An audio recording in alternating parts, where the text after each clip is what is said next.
फेसबुकबाट कमाएको पैसाले चाहिँ नि मैले के किने भनेर देखाउनु जाँदैछु है तपाईहरुलाई है। अनि भिडियो अन्तिमसम्म हेर्नु होला है। नमस्ते, म चाहिँ सुमिका तामाङ है। अनि तपाईहरुले मेरो भिडियोहरु हेरिरहनु भएको होला है। आशा छ तपाईहरुलाई राम्रो लाग्छ होला। अनि तपाईहरु पनि फेसबुकमा है काम गरेर पैसा कमाएर आफ्नो केही अर्न गर्न चाहनुहुन्छ र अगाडि बढ्न चाहनुहुन्छ भने चाहिँ है अब कोही बेला त कस्तो कस्तो च्यालेन्जेसहरु दिँदा रहेछ नि त हैन। अनि आफुलाई चाहिँ इम्पोसिबल लाग्छ है कम्प्लिट गर्नु। तपाईहरुलाई पनि त्यस्तै लाग्छ भने चाहिँ हिम्मत नहार्नुहोस् है। आज मैले है फेसबुकबाट कमाएको पैसाले चाहिँ के बनाए भनेर चाहिँ तपाईहरुलाई देखाउन गइरहेको छु है। हेर्नुस् न, मलाई यो कहिलेदेखि मन परेको थियो है। अम्ब्रेला भएको यो औँठी चाहिँ है कहिलेदेखि मन परेको थियो, टक्कै आधा तोलाको है। अनि तपाईहरुलाई पनि अब फेसबुकबाट पैसा कमाएर है सोशल मिडियाबाट काम गरेर पैसा कमाएर है अगाडि बढ्नु छ भने चाहिँ हिम्मत नहार्नुहोस् है, त्यही भन्न चाहन्छु।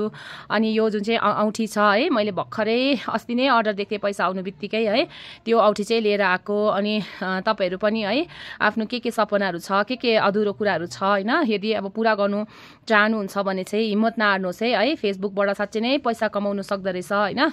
अनि चाहिँ मेरो यो औँठी चाहिँ कति पर्यो र कसरी कति के पर्दा छ भन्ने देखाउँछु है। यो छाता भएको औँठी चाहिँ मलाई कहिलेदेखि मन परेको है। हुन त तपाईहरुले के भन्छ, म चाहिँ यसलाई अम्ब्रेला रिङ भन्छु है। अनि यसको चाहिँ यस्तो फेसिलिटीहरु पनि दिएको रहेछ क्या अहिलेको यो फेसबुकबाट किनेको पैसाले भने चाल पाएछ त्यो सुन दोकानको मान्छेले पनि यस्तो खालको फेसिलिटीहरु दिएको छ है। अनि म त छक्कै परे। अनि यो चाहिँ हलमार्कसँगैको हो। अब यसको त प्योरिटी पनि चेक गर्नु सक्छ हैन। कसै सुनवालाले पनि अब उयो गर्नु सक्दैन। यसमा अब 9.16 भएको हलमार्क छ है। अनि यो एकदमै प्योर भन्दा पनि अब सबै प्योर त हुँदैन गोल्ड त, तर पनि यो चाहिँ सुनको अब गुणवत्ता चाहिँ एकदमै राम्रो छ है। मेरो हलमार्कसँगै भएको किन्नु सके, तपाईहरु पनि इन्स्पायर भएर किन्नु होला है, म चाहिँ यही भन्न चाहन्छु। अनि यो औँठीको सबभन्दा ठुलो विशेषता के छ भन्दा चाहिँ यसलाई यसरी खोल्नु सकिन्छ क्या। यसरी अब कान्छी उंगलीमा पनि एडजस्ट गर्नु सक्छ है। यसरी कान्छी उंगलीमा पनि एडजस्ट गर्नु सक्छ।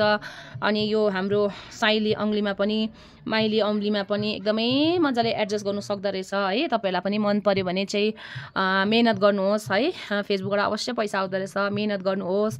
अनि मैले यस्तो आधा तोलाको औँठी बनाउनु पाएँ भनेर भन्दा कस्तो भयो तपाईहरुलाई है। कति सिरियस हुनु है, कोही बेला त हाँस्नु पनि पर्यो नि है, नाच्नु पनि पर्यो, हाँस्नु पनि पर्यो। सिरियस भएर टाउको दुखाइरहनु हुँदैन है। जति टाउको दुखाइ केही फाइदा छैन है। काम त गर्नै पर्छ, सबैजना आफ्नो आफ्नो काममा है व्यस्तता हुनै पर्छ। यो औँठी चाहिँ खासमा अब प्राङ्क गरेको चाहिँ होइन है, कसैले मनमा नलिनु होला। यो औँठी चाहिँ मैले अनलाइनमा पहिला एउटा के सेट मगाउँदा चाहिँ मगाएको थिएँ, अनि त्यसमै आएको थियो है यो औँठी चाहिँ। अन्त पहिला चाहिँ अलिक पहेँलो थियो, अहिले चाहिँ त्यो कलर उडेर है सिटी गोल्ड भन्नु पनि मिल्दैन। यो अहिले चाहिँ नानीहरूले खेलाइरहन्छ, अनि भुइँमा झरेको रहेछ नि त कि, अनि यसो तपाईँको पनि मुड फ्रेस गरिदिनु पर्यो भनेर नि है।